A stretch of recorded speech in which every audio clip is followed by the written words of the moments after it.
I'm a gearhead. I'm an artist. I'm a rebel. I'm a misfit. And by all conventional societal standards, totally uneducated. In fact, I practically failed out of high school. But I'm also CEO of a fast-growing company. So how the hell does that happen, right? How do you go from being that person I just described, this total misfit, to chief of, frankly, anything at all? Well, it's not easy, I'll tell you. Certainly not the easiest path. It's the hardest path you can take. It's a lot of struggle, a lot of blind ambition, a lot of blind dedication, a lot of help from super smart people that I still try to figure out every single day why they help me so much. A lot of luck, I'll be honest with you. But it all started with passion. And there's this saying about passion that if you do what you love and you follow your passion, then the money will come. And I'm here to tell everyone in this room today that that's total bullshit, and here's why.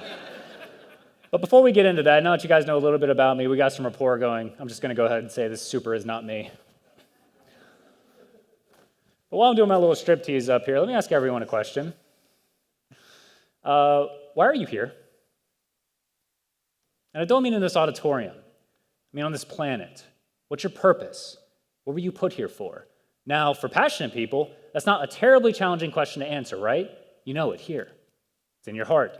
You've known it ever since day one. But there we go. As I gave this some thought, I realized that there are two types of passionate people. Now, you type ones. Let me go ahead and say you've got it figured out.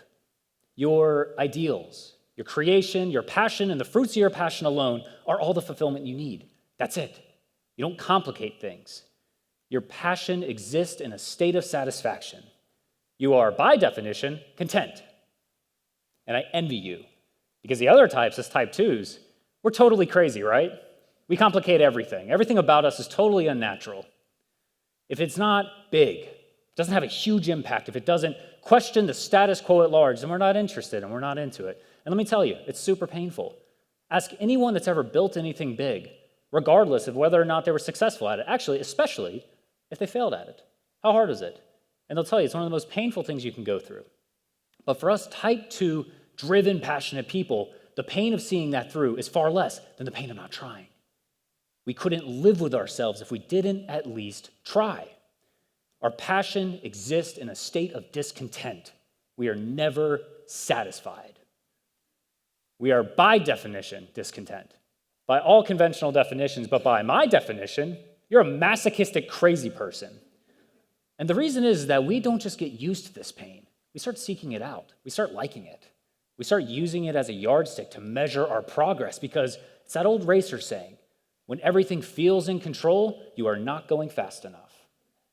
So when we feel satisfied, we feel comfortable, we feel like everything's going well, we get super uneasy because it means we're not growing in the way we want as fast as we want. So whether you're type 1, you're type 2, it's so easy to get stuck in a rut trying to figure out, what do I do with this? And it doesn't have to be about money. Money is not the goal, it's a result. But no one wants to be broke, right? So how do you do something here?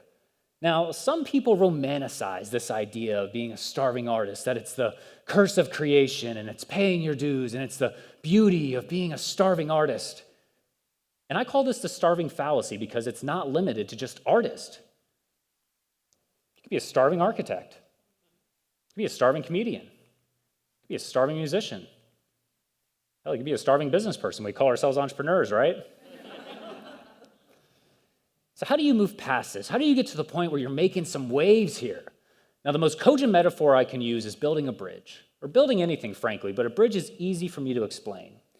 And during the time they were building this bridge in particular, it was extremely innovative, extremely challenging, and it took a lot of vision. So let's think about this. Let's say you're a super passionate people or a person that cares deeply about connecting people. You're standing at the river and you're looking across and you see two groups of people that you want to connect. So now you've got this super clear problem to solve. You have a body of water in between two masses of land. Cool, you need to build a bridge. So now you've got this vision, this concise, super to the point, super simple vision where you want to connect people to benefit trade, benefit commerce, change the way people interact forever, whatever. You have to build this bridge. But here is the most important part of all, execution. How do you pull the thing off? Now, how many times have we heard in our life, oh man, I had that idea years ago, so you didn't do anything with it? The universe does not reward ideas. It rewards results, and this process is about finding those results. So we're going to define the terms real quick, and we're going to start with passion. Now, of all the quotes I could find, of all the endless combination of words, I couldn't find a single quote that defined passion so perfectly. And as Mark Twain put it, the two most important days of your life are the day you are born and the day you find out why. That is the realizing of your passion. It's not hard to know it when you get hit in the face with it. It's not just a passing interest. It's not just your hobby. It's something that's intensely meaningful to who you are as a person. Without your passion, you're not you. It's that simple. It's at the core of your being. And hell, I don't know. It's the boy that only thinks about cars, right? This is it. It's in his DNA. It's in his blood. It's always thought about ever since he was born. Every single baby picture, he's got a car in his hand. When he was a toddler, the only way he could fall asleep is if he was surrounded by his cocoon of cars. And this never fades. In fact, it only intensifies. And as he gets older, it manifests in, frankly, pretty terrifying ways. Ways that are rejecting all societal convention, all social convention. This kid ain't worried about friends. He ain't worried about going out. He's not worried about grades. All he cares about is amassing knowledge to pursue this passion, this burning reason that he's here. This boy stays up until the early hours of the morning every single night, whether it's a school day, weekend, whatever, researching, learning about cars, what makes them tick, and not just terminology and lingo and all that. He dives into physics, thermodynamics, teaches himself about enthalpy, Ackermann angle, flame propagation, volumetric efficiency, trying to understand how these cars work and how to make them perform better. And along the way, he sees himself through the most painfully lonely time of his life. Feels totally misunderstood, no friends, no support system aside from his parents who are still trying to figure out what the hell to do with him. He's totally alone in this pursuit, but even with all this friction, all this pain, it still somehow feels right. So he keeps going. And he goes on to watch his golden child brothers that he super respects go through school as A-plus students, all-American, this, that, and the other thing, and scholarships, and going to pursue a college education, and go on to life to do great stuff as valued members of society. Well, he kind of scrapes along down here with failing grades, but he's really into cars. It's this passion that leads you to your father at the age of 18, looking him in his rightfully concerned eye, grabbing him on the shoulders and saying, "Dad, I know you're terrified, but I need you to trust me. I know this is right." And then turning around and going to do it. Passion is about going against all convention. It's about doing what you know to be right, regardless of the friction. It's about breaking all the rules, because you know it here. But this is easily wasted. You can easily fritter this away. And that's where vision comes to passion. Now, Steve Jobs so perfectly put this. When you are working on something exciting that you really care about, you don't have to be pushed. The vision pulls you. Does that make sense? So you've got this vision of what you want to achieve, and it's driven by your passion, and you're so excited about it. Guess what? You don't have to work. You naturally do it anyway. And not to get too Steve Jobs on you here, but your vision has to solve a problem. You have to have a wrong you want to right. You have to have a problem you want to solve, and it has to be something you care about. Otherwise, you won't have the perseverance to see it through. And your vision has to come from you here.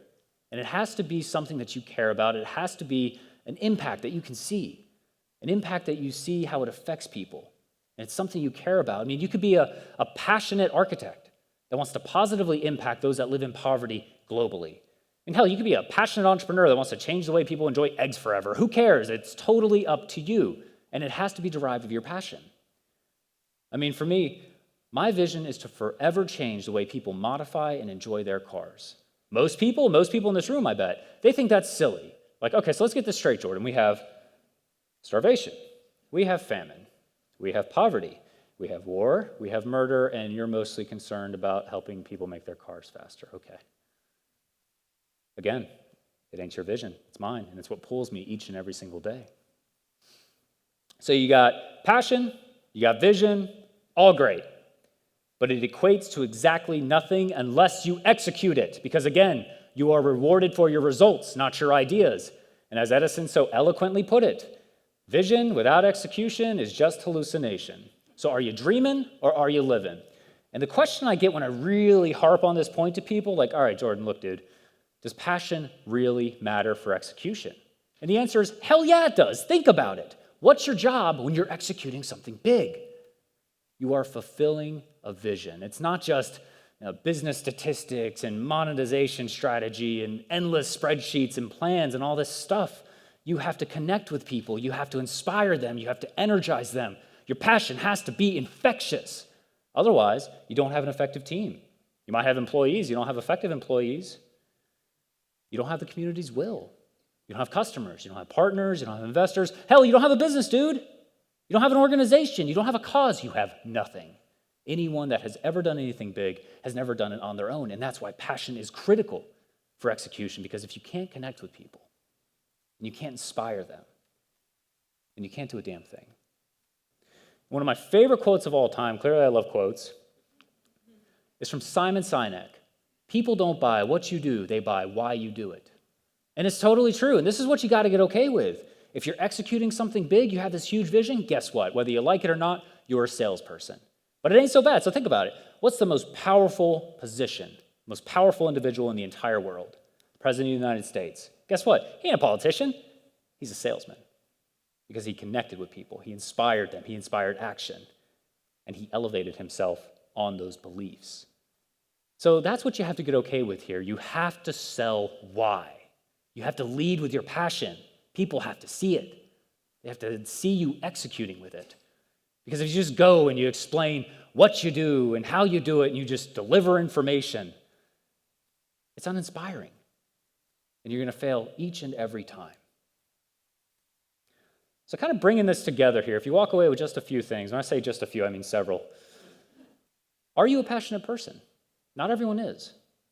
Do some introspection, think about it. But here's the thing. If you're not a passionate person, dude, it ain't so bad, because I've painted a pretty raw picture of what passion can do to you here, right? And if you are a passionate person, do you care to do something big? Do you not? And if you care to do something big, what impact does it have? What impact is it, and on whom? What does success look like? And the most important part of all, execution. And you have to maintain your passion from start to finish, all the way through, otherwise you will fail. And most companies that fail, they fail to identify a need, they fail to plan, they fail to pivot, they fail to inspire people, they fail to execute. That's it. Embrace your luck, you're gonna have a lot of it. And while you have to keep your eyes open, constantly be processing new information and constantly pivoting, and realizing that your plan is going to be totally wrong, you also have to be totally blind. And by that I mean you have to have blind ambition, blind dedication, and never quit. That's the single greatest common thread from any great leader, any great CEO. Now, they don't talk about how they were able to negotiate this deal, that deal, and the other thing. I never quit. That's it. Perseverance. And one of the biggest things here is ask for help. That's one of the things I see so few people doing. But if you are a passionate person with a vision and you're executing, and it's abundantly clear that you're being pulled along by this, guess what? People that are already on that path, people that have already found their results, already found their success, they are more than happy to help you along. And the most important thing I need everyone to understand here is that your passion is not enough. Have a vision and execute it. Thank you.